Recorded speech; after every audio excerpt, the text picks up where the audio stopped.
हाँ बेटा, video number 3 है ना बेटा, ये वीडियो नंबर 3 चालू है अपन का। इससे पहले वाले वीडियो में हमने समपराश्री, अतिपराश्री, अल्पपराश्री विलयन पढ़े थे। उससे संबंधित एक सवाल बेहद इम्पोर्टेंट, कई एग्ज़ाम में पूछा गया सवाल है, इम्पोर्टेंट सवाल है, ध्यान से सुनना। क्वेश्चन है 4 ग्राम यूरिया विलयन एक अन्य कार्बनिक यौगिक A के 12% विलयन का समपराश्री है, तो यौगिक A का अनुभार ज्ञात करो।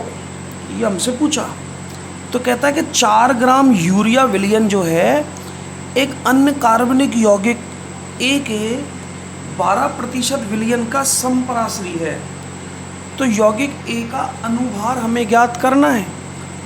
ठीक है, कैसे करेंगे? आंसर, समपराश्री विलयन यूरिया का है 4% और कोई कार्बनिक यौगिक A है उसका है 12%। ठीक है, अब 4% यूरिया और 12% कार्बनिक यौगिक A एक दूसरे के समपराश्री है, मतलब दोनों के परासरण दाब बराबर हैं, यानी π1 = π2। ओके, अब 4% यूरिया का अर्थ 4 ग्राम यूरिया 100 ml विलयन में और 12% कार्बनिक यौगिक A का अर्थ 12 ग्राम कार्बनिक यौगिक A 100 ml विलयन में। यहाँ 4 ग्राम यूरिया 100 ml में या 12 ग्राम कार्बनिक यौगिक A 100 ml विलयन में। अब सूत्र मेरा क्या है समपराश्री का, जो मैं पहले पढ़ा चुका था कि W1M1V1 = W2M2V2। ये मैंने सूत्र यहाँ रख दिया। W1M1V1 = W2M2V2। ये यूरिया है, ये कार्बनिक यौगिक A है। W1 यानी यूरिया की ग्राम में मात्रा 4 ग्राम, ये रही 4 ग्राम। यूरिया का अनुभार NH2CO NH2, यूरिया का सूत्र 60 होता है। कैसे निकला? 14 दूनी के 28 नाइट्रोजन का, 4 हाइड्रोजन, 4 कार्बन का, 12 ऑक्सीजन का, 16 टोटल ऐड करा 60 आया। ये मैंने 60 रख दिया। ठीक है, 100 ml विलयन है, 100 ml रख दिया। 12 ग्राम ये लिख दिया कार्बनिक यौगिक है। इसका अनुभार मुझे ज्ञात करना है, वो M2 निकाल दिया। V2 यानी 100 ग्राम कार्बनिक यौगिक के 100 ml में 100 से 100 कैंसिल हो गए, 4/60 = 12/M2 आया। इसको क्रॉस गुना करा, क्रॉस गुना करने पर M2 निकाला। 12 को 60 से बटे 4 का भाग दिया, 180 ग्राम। तो ये मेरा आंसर आया कि उस कार्बनिक यौगिक का अनुभार 180 ग्राम था। ठीक है बेटा, तो ये संबंधित सवाल मैंने इसके संबंधित जो न्यूमेरिकल था वो मैंने आपको करा दिया। अब जो नेक्स्ट टॉपिक है उसके बारे में पढ़ते हैं। जो अगला टॉपिक हमारा है वो है असमान मोलर द्रव्यमान, है ना,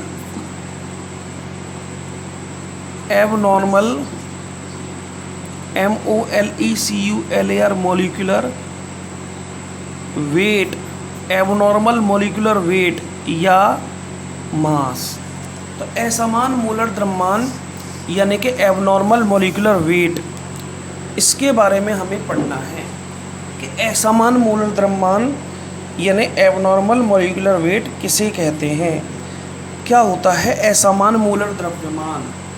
ठीक है, तो सुनिएगा, असमान मोलर द्रव्यमान, एबनॉर्मल मॉलिक्यूलर वेट। बेटा, जब कोई विलेय पदार्थ किसी विलायक में ना तो संगुणन होता है और ना ही वियोजित होता है, तो उसके मोलर द्रव्यमान या अनुभार, एक ही बात है, में कोई परिवर्तन नहीं आता। तो क्या लिखा मैंने कि जब कोई विलेय पदार्थ किसी विलायक में घोला जाता है और यदि वो विलेय पदार्थ किसी विलायक में घोलने पर ना तो वियोजित हो, वियोजन का मतलब जैसे NaCl को घोलने पर वो Na+ और किस में टूट गया, Cl में, ये वियोजन, इसको वियोजन कहते हैं। ना तो कोई विलेय पदार्थ किसी विलायक में घोलने पर वियोजित हो और न ही उसका संगुणन हो। संगुणन का मतलब जैसे CH3COH, इसको जब बेंजीन विलायक में घोलते हैं तो बेंजीन विलायक में घोलने पर इस एसिटिक अम्ल का, एसिटिक अम्ल है इसका नाम, इस एसिटिक अम्ल का संगुणन हो जाता है और इसके दो अणु मिलकर CH3COOH का होल ट्वाइस यानी द्विलक का निर्माण करते हैं। तो इसके दो अणु संगुणित होकर जुड़ जाते हैं और दो से एक अणु बनता है, इसको द्विलक यानी कि डाइमर कहते हैं। डाइमर, द्विलक बना लेते हैं, तो इसको कहते हैं संगुणन।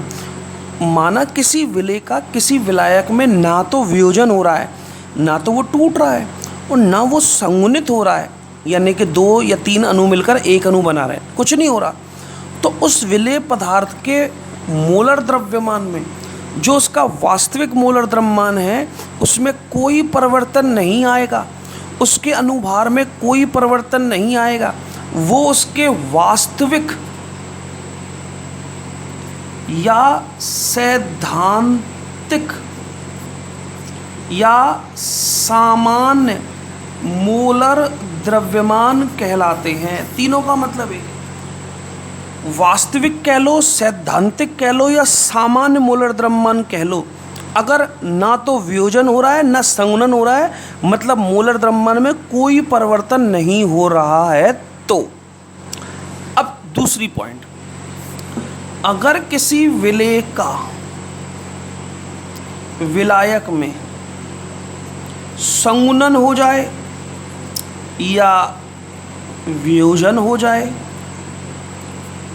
अगर कोई विलेय किसी विलायक में घुलने पर संगुणित हो जाए जैसे ये हो रहा, या वियोजित हो जाए जैसे ये हो रहा, तो उसके मोलर द्रव्यमान में, उस विलेय पदार्थ के मोलर द्रव्यमान में या अनुभार में परिवर्तन हो जाएगा।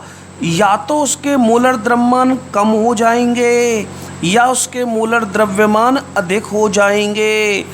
इसको कहते हैं असमान मोलर द्रव्यमान, असमान मोलर द्रव्यमान, या दूसरा नाम प्रेक्षित मोलर द्रव्यमान या अनुभार, एक ही बात है, प्रेक्षित मोलर द्रव्यमान प्रैक्टिकली। तो असमान मोलर द्रव्यमान कब प्राप्त होते हैं? जब कोई विलेय, मेरी बात को ध्यान से सुनो, जब कोई विलेय किसी विलायक में घोलने पर या तो वियोजित हो रहा हो या संगुणित हो रहा हो, तो उस विलेय पदार्थ के वास्तविक मोलर द्रव्यमान में परिवर्तन हो जाता है। या तो मोलर द्रव्यमान कम हो जाते हैं या उसके अधिक हो जाते हैं। इन परिवर्तन को ही असमान मोलर द्रव्यमान, जो हमें मोलर द्रव्यमान संगुणन या वियोजन के बाद प्राप्त होते हैं ना, उनको असमान मोलर द्रव्यमान या प्रेक्षित मोलर द्रव्यमान कहा जाता है। अब हमसे इसकी परिभाषा पूछी जाएगी कि असमान मोलर द्रव्यमान किसे कहते हैं, तो हम कैसे बोलेंगे असमान मोलर द्रव्यमान या प्रेक्षित मोलर द्रव्यमान किसे कहते हैं? तो क्या बोलेंगे हम?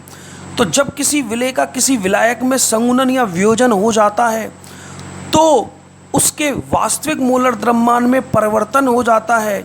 इन्हीं परिवर्तित मोलर द्रव्यमान को असमान मोलर द्रव्यमान या प्रेक्षित मोलर द्रव्यमान कहा जाता है।